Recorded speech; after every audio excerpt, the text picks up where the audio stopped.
नमस्कार दोस्तों, आज हम आपको एक ऐसी कहानी सुनाने जा रहे हैं जो साहस, वीरता और नेतृत्व की मिसाल है। आज की इस रोचक यात्रा में हम आपको ले चलेंगे एक ऐसे महानायक की दुनिया में जिन्होंने इतिहास के पन्नों में अपनी अमिट छाप छोड़ी है। मैं आपको ले चलूंगा इतिहास के पन्नों में, जहां हम मिलेंगे महान योद्धा शिवाजी महाराज से, जिनकी कहानियां आज भी हमें प्रेरित करती हैं। शिवाजी महाराज एक ऐसा नाम जो साहस और वीरता का प्रतीक है। उनकी कहानी हमें बताती है कि कैसे एक व्यक्ति अपने दृढ़ संकल्प और निष्ठा से इतिहास बदल सकता है।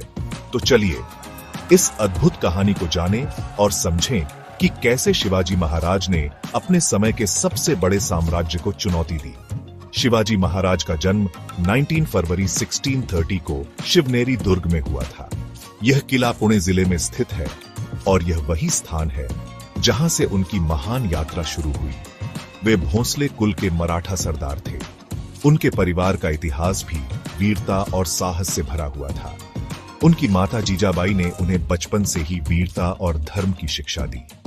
जीजाबाई का प्रभाव उनके जीवन पर बहुत गहरा था और उनके पिता शाहजी भोंसले ने उन्हें युद्ध कला में प्रशिक्षित किया।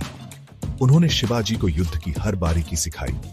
शिवाजी महाराज की वीरता और साहस को देखकर उनके दुश्मन भी उनकी प्रशंसा करते थे।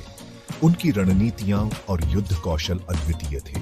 उन्होंने अपनी छोटी सी सेना के साथ कई किले जीते और एक स्वतंत्र मराठा साम्राज्य की स्थापना की। यह उनके नेतृत्व और साहस का प्रमाण है।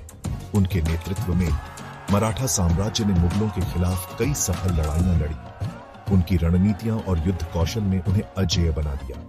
उनकी सबसे प्रसिद्ध विजय रायगढ़ किले की है, जहां उन्होंने अपने साम्राज्य की राजधानी स्थापित की। यह किला उनकी शक्ति और सामर्थ्य का प्रतीक है।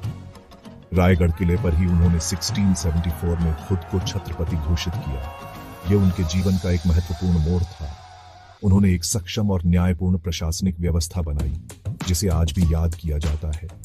उनकी प्रशासनिक नीतियां बहुत ही प्रभावशाली थी। शिवाजी महाराज न केवल एक महान योद्धा थे, बल्कि एक कुशल प्रशासक और दूरदर्शी नेता भी थे। उन्होंने अपने राज्य को एक मजबूत और संगठित रूप दिया। उन्होंने अपने राज्य में किसानों, व्यापारियों और सभी जातियों के लोगों के लिए समान अधिकार सुनिश्चित किए।